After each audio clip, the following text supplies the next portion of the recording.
Is it recording? Are we on? I'm singing the hospital theme tune whilst dancing around. Ah, theme hospital. I'll put you in the theme hospital if you don't. Greetings, you festive bastards. Oh no, I already called them festive bastards like not that long ago. Well, wonderful bastards. Boxing Day bastards. Boxing Day bastards. We have a few topics that we're going to talk about, and we thought that we would talk about them in a highly interesting way. Topics that have been interesting us this week. Yeah, things are, and it's the banner. I would wear this t-shirt, but I can't be bothered. So I thought I would plaster it up there so that you people could see it. If you want one of these t-shirts, you're not allowed them. They're for me only. But if you want one, let us know, and then we'll let you know. Well, if enough people wanted them, you could probably make them, couldn't you? Potentially, yeah. Let's stick a little bit of that over there. Bringing the festivities directly into the camera there. There we go. Excellent stuff.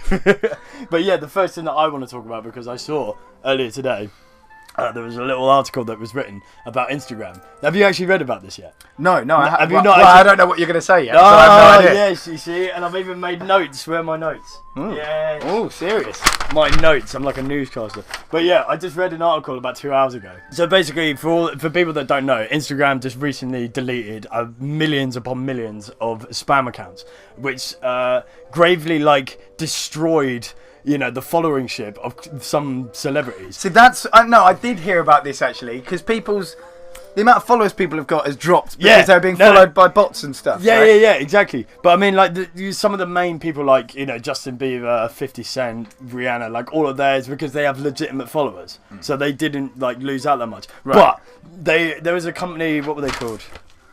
Website 64px. Right. They did a list of the top 100 people that was gravely damaged by this. Okay. But one of them was Instagram itself. So Instagram, and that's that's quite a punch in the face, really, isn't it? But now Instagram, they started off before this happened with 64,131,228 followers. Right. And then afterwards they dropped down to 45,251,017. They were being followed by almost 20 million fake accounts. Yeah, they were being followed by over 18 million fake accounts. Now, I have to admit, I don't really use Instagram.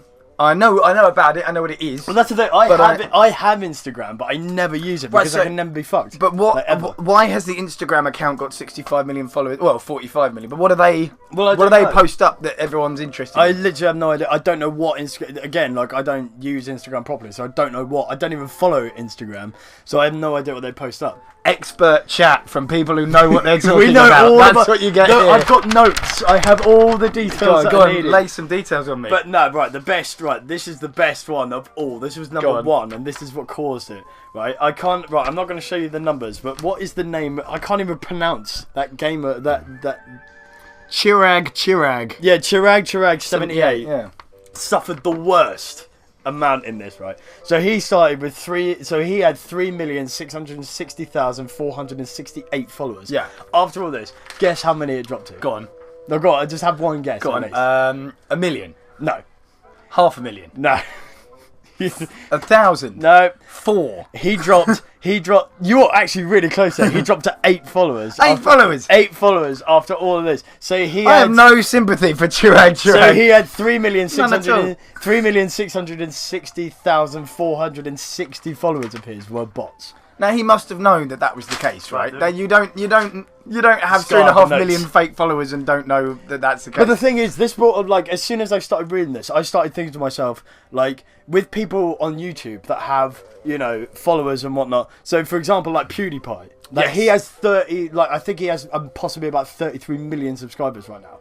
And it's a lot, isn't it? It's a lot of people. It's a lot of people. The thing is that his videos are he'll put out a video. Come on, brah! I don't know where that came from. But yeah, he will basically put out a video and then there'll be he may get about 5 to 6 million views, and then it will kind of I don't know, I don't follow him, so I don't know if it sort of increases as it goes on. But you would think that with 32 million followers, he would have a vast, his response to when he puts a video up should be massive, but it's not. Because I follow people like Vanos Gaming, who is awesome. But he only has about 10 million subscribers. But every time he puts a video up, in about a week, it gets 6 to 7 million views. So that's kind of you know, it kind of really shows that, you know, the people that are actually subscribed to his channel do watch. But yeah, 32 million subscribers. Well, it's not about quantity, it must be about quality then. You want to have people who are... What's the point of having 32 million subscribers if only... I mean, obviously it's great to have 32 million subscribers, but if only 7-8 million people are watching your videos, that's 20 plus million people going... Nah. Every time your video goes up. Now, is that what you want? Well, I don't know, but that's what really sort of annoys me about people like that, because PewDiePie... That being said, subscribe here. Yeah, subscribe to this. No matter who you are, don't care. Particularly if you're fake. So that just really, like, it just threw me apart. But I did find it very hilarious that a man went from nearly 4 million followers to 8. I thought that was really good. And I had to mention it's all for show. It's all vanity. Of course, somebody with that vanity. That's all it is. That's what Instagram... That's why I don't use it. I mean, to be fair, though, I talk about vanity. You're here filming yourself talking bollocks in your bedroom. So, yeah, that's kind Nothing of like... vain about that's that. completely changed my whole argument in that sense.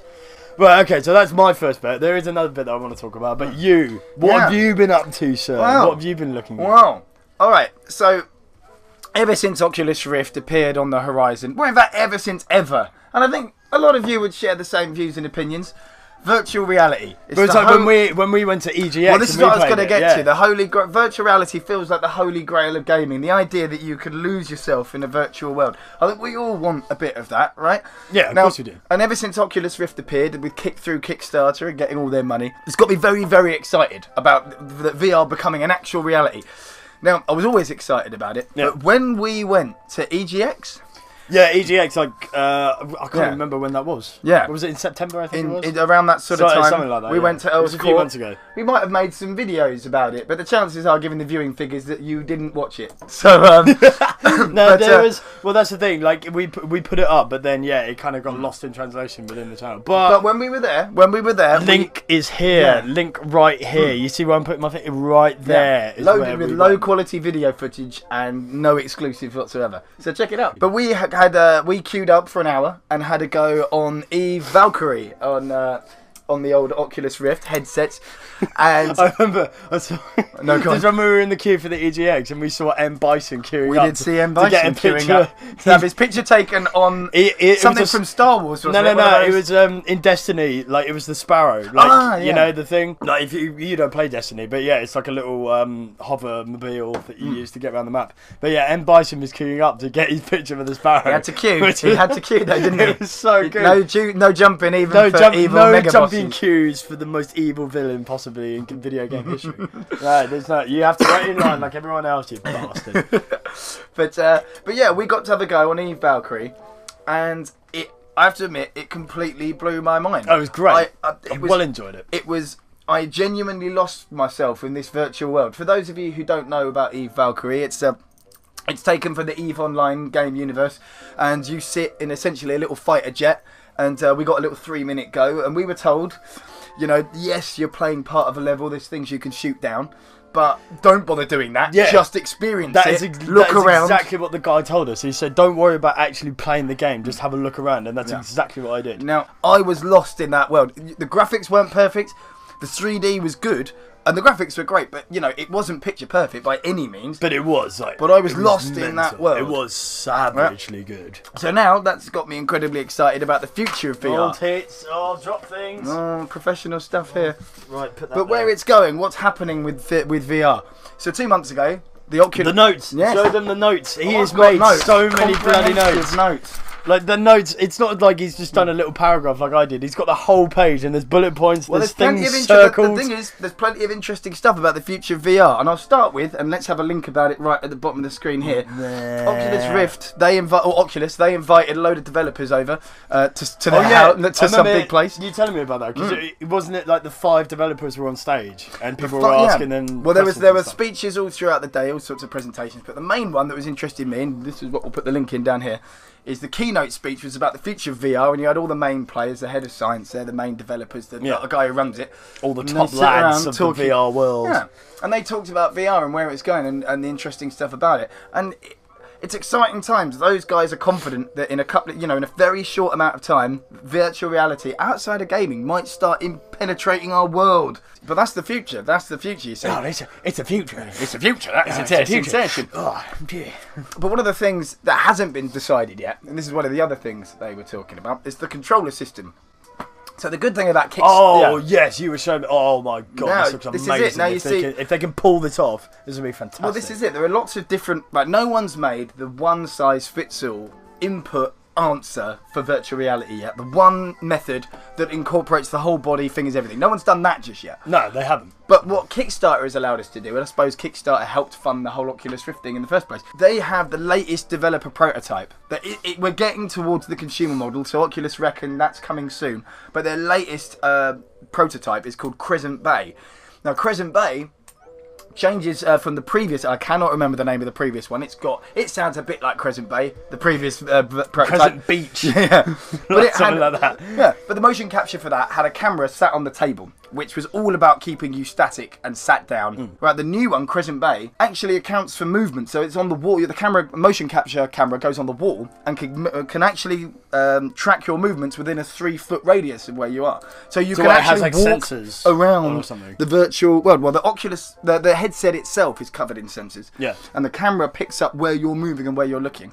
So you can move around in a 3-foot radius, and it will, you will be moving around in that virtual world for real without having to control that movement. Yeah, so like your actual bodily movements. But then would it be, if that was to go down in a third-person game, for example, something like Gears of War, I don't know, that would be quite good. But then if it was like a first-person game, that could also be... I don't know, I always wondered about the sort of virtual reality side of first-person games, because I wouldn't know if they would have to start building replica guns that were covered in sensors so they would pick it up, or... Well, this is part of the problem. That kind of thing. Well, this is the thing. I think first-person... keep talking. I'm going to go to the beer cam. Just down here. Well, the world of first-person games is very much... Well, the whole concept of first-person games is very much driven by the console-based... TV screen hardware that we currently have available. To lean it. No, we might even develop beyond those sort of things. You've got to think broader, think bigger. Hang on, I'm almost there. Nearly there. But the important thing about this Crescent Bay... Sorry about that. The important thing about the Crescent Bay experience was it didn't have a controller with this experience. It was built around that 3-foot movement thing. So they built some experiences. Go and check it out on YouTube. Maybe we put a link here. Maybe we have. Yeah. But more than likely, because of my editing laziness, I haven't. But the experiences included coming face to face with a T-Rex, walking down a street in slow motion as a group of Marines shoot at a mech warrior. You showed me that video. That was insane. Like the video that you showed me, which was, as you say, like you're going down a street and there's a gunfight happening, and all the guns as they come past, it's like bullet time from the Matrix. But it was just like you could use the Oculus Rift and turn around, and you see all the debris going everywhere, the bullets flying, people like firing the gun. Oh, it was insane. And that brings us on to right. So this was without an actual input controller device. That was just mapping your movement, so you could move around this space a bit and enjoy that experience that they laid on. Yeah. But the real key is going to be, how do you interact with a virtual world? Who's going to come up with the controller system that allows you to actually get some haptic feedback? So haptic technology, the kind of controllers that involve touch, that give you the sensation of touch. Well, you're going to give us the answer, aren't you? Well, it's the notes. It's not the necessarily, notes. Not necessarily the long-term answer, but there's a company. I've written it down. There's written it down. Look, give me those notes. There's a company. Let me see. No, but I've written it down. I need to read it from that. It's a full page of notes. That's great. Exciting stuff. But it's a company called Dexter Robotics. That's DEXTA, and they have a product called the Dexmo Classic. Now, the Dexmo Classic is an actual working, functional exoskeleton you wear over your hand. Oh yeah, that was that video you showed me. Like, now we will definitely be putting a link for that on here. Yeah, you have to see this. This is one of the most like technologically revolutionary. I don't even know. I'm thinking of words that begin with. It's next level, is what it is. Yeah, it is. It's absolutely next level. It's an exoskeleton glove. I'll try and describe it to you. And it's got a bit that sits on your hand here. I'm talking a lot of beer. There's connections to the end of your fingers, but the way it's connected is with these pistons. And the idea is it's tracking your movements, so you can move around in the virtual world. It can sense your individual finger movements, which is brilliant, but there are other Kickstarter companies that are doing the same thing. What this does, that's interesting, is the pistons create the feedback, the touch feedback. So as you're gripping, right, so say you put your hand into you're in the virtual world, there's a red ball. That was one of the examples. Yeah, that was the example, wasn't it? Now you reach in and you go to grip this red ball, and as you get around the ball, the pistons lock up a little bit. So that it'll lock up, so you get this, so you can't squeeze it any harder. It's basically giving you the edges. It's giving your body the feedback to know where the edges of a digital object are. Now that is that we're just touching on that now. That where was that like, goes because in it a had few years' time. because you were saying it had a sensor on the tendons that are in the human hand, so you could tell. And the way the pistons were like just locking into place as they were trying to grab something, and as you said, the ball. Once you've gotten the full-on grasp of it, it would just go like that and just stop. And I was like, what? Like, that's insane. But a couple of other things to mention about the Rift, right? So obviously, Facebook have bought Oculus for some stupid, like $2 billion. Facebook aren't stupid. They might be, depending on your viewpoint, they might be big and evil. But they're not stupid. And they see virtual reality as the future of human social interaction.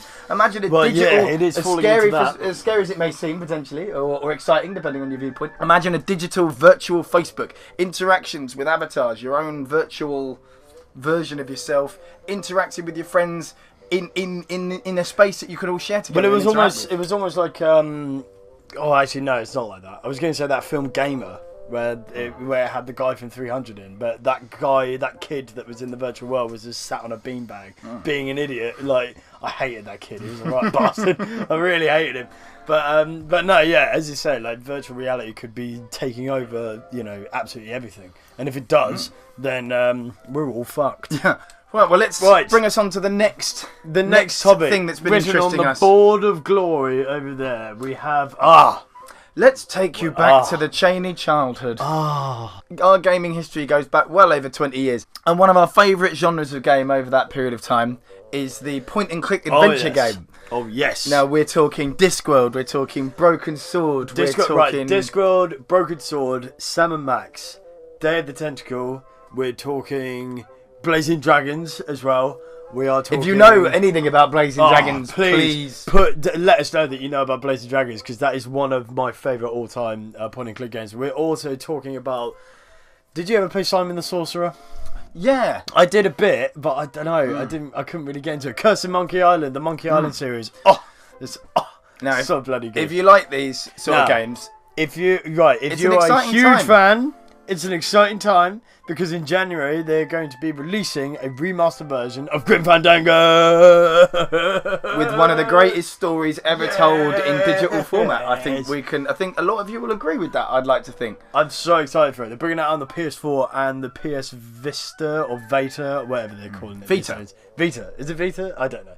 But yeah, remastered version of one of my favourite point-and-click game of all time. A wonderful historical tale told over 4 acts, taking its influence from Casablanca and places like that. Going to Rubacava is going to be amazing. Now, this is a PS4 exclusive, isn't it? So that it is. Now, it's almost making up my mind. I haven't got a next-gen console but yet. You have to get a PS4 for this. That's making me want to do that. You literally have to. And not just that game. Day of the Tentacle is being remade, as I understand it, an exclusive PS4 remake. Oh, yeah, apparently so. But you know more about that than I do, but I know more about the Grim Fandango stuff because I saw a clip on YouTube not that long ago. I mean, it could be quite an old clip, but it's new to me.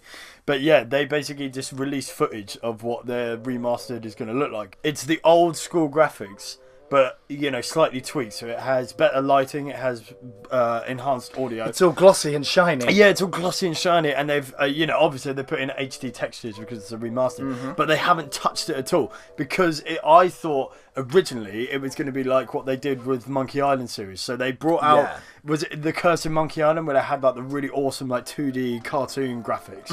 And then they brought out the Escape from Monkey Island. And then they proper made it into a 3D world, which was still good.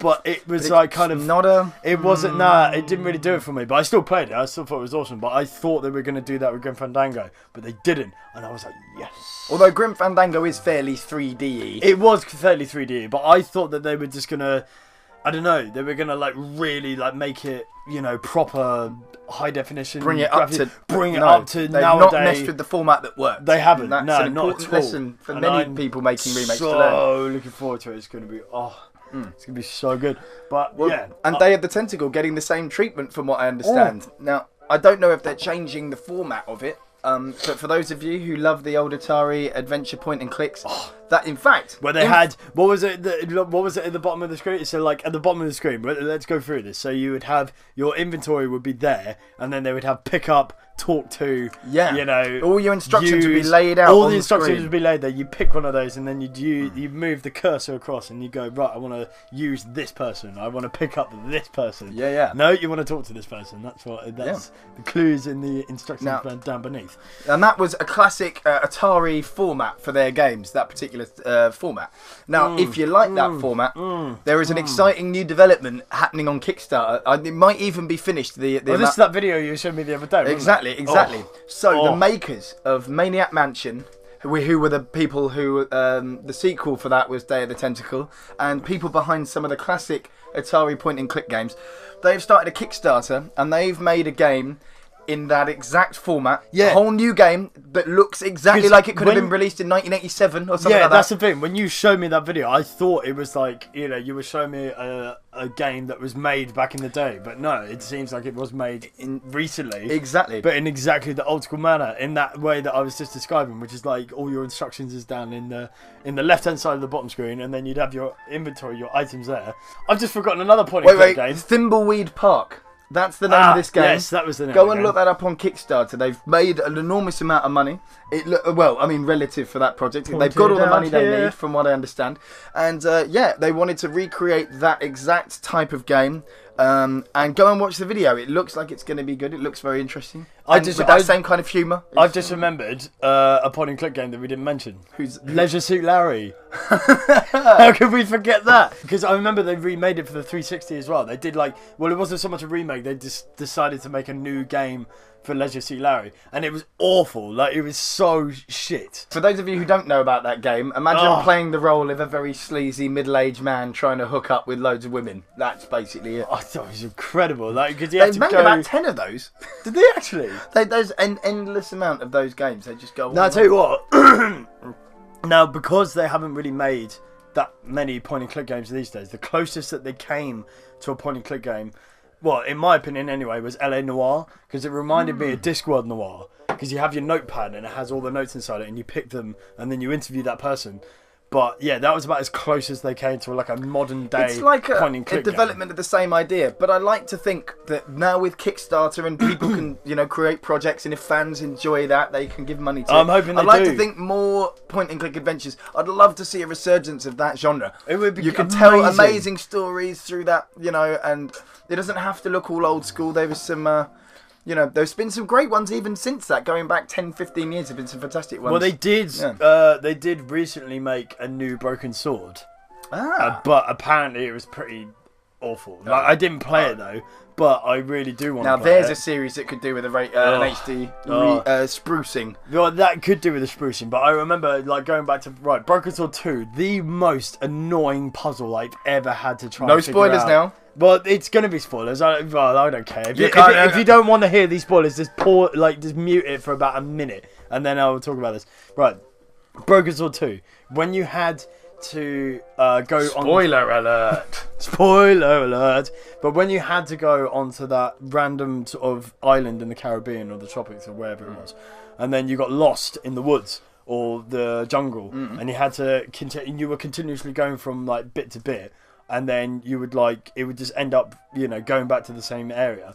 But then there was one area which had a massive rock kind of thing formation on it, and you had to put an LED reflector in a fishing net and throw it over the top so that the binoculars or whatever you had set up on the cliff, you could point it out where it was.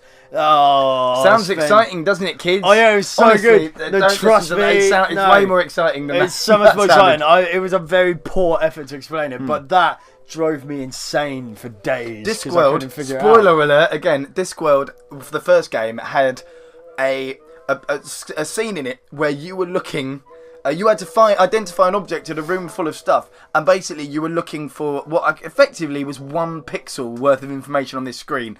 It was a big pile of books, and you were looking for 1 book, and you basically had to move the mouse along up and across every pixel to every single pixel to find this 1 pixel that was but honestly as frustrating as that sounds, that was I remember that because there was none of this spoon feeding you lives and information like it was games. When you had to go into the Twilight Zone or the whatever zone, the library, well but it was in the library, which might be a Twilight Zone as far as you're concerned. Yeah, I remember it because it was a book that you had to pull and it would open up a bit and then you had to go into the bit and to go do the thing. But yeah, no, that was really good. But so maybe we could, maybe that's something to. Let's move on to the next subject, whatever it may be. I can't remember. I don't think we have any more subjects. Maybe this is it. I think this is it. Right, let's go to the outro. The outro. Here we go with the outro. This is it. I'm going. This is it happening now. Screen. Don't go away. I'm crashing into things and I'm coming back on screen. Going out again. Frightening. Coming back. But yeah. Anything can happen. Anything can happen in the outro. Hey.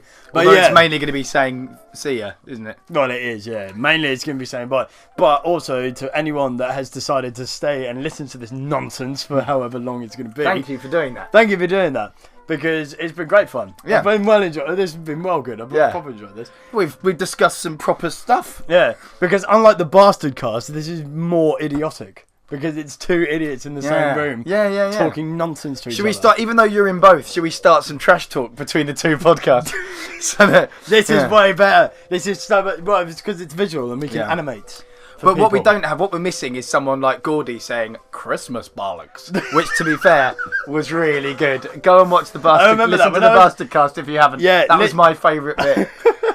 That had you going for a while, and you were trying to play Wolfenstein at the same time, and it just put you off. You can't play Wolfenstein and listen to an American say bollocks at the same time. It's impossible. That's fantastic. But yeah, if any of you have watched this and if you have enjoyed it, then this is mainly for you. So if there's anything you want us to talk about, you know, our gift. It's our gift our for digital you. present for you at Christmas. But if you know, this is by us for you. So if you want us to talk about any particular subjects, if you have any questions for us of any kind, it could be gaming related, it could be personally related, we don't care. We could discuss very specific insults about our faces, for example. Anything you like. Whereas his is like hairy and squishy. You know, we've just been talking about what's been catching our eye in the last week or so, but we'd far rather you did that hard work for us and told us what to talk about. That'd be much easier from our end of things. So do that. Yeah, just do that, and I'm going to dance with Don't do that though. That's. Now you know you got to do this. You got to give this a little go. Nah, I might be doing that. But no, yeah. If you have any questions for us, then please just put them in the comment section down below, and we will answer every one of them. And then we may potentially do like its own special Q&A. That'd be nice. Yeah, that'd be nice. That would be good. Really lovely. That'd be really lovely. I would love that. So yes, thanks very much for watching, people, and we shall catch you at some point in the near future. See ya. See ya.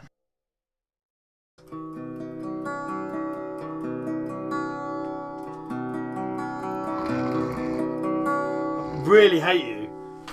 I'm just looking. 2 minutes 45. Alright, here we go.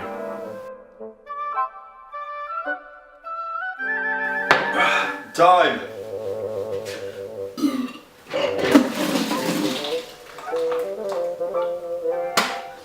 Oh god damn it.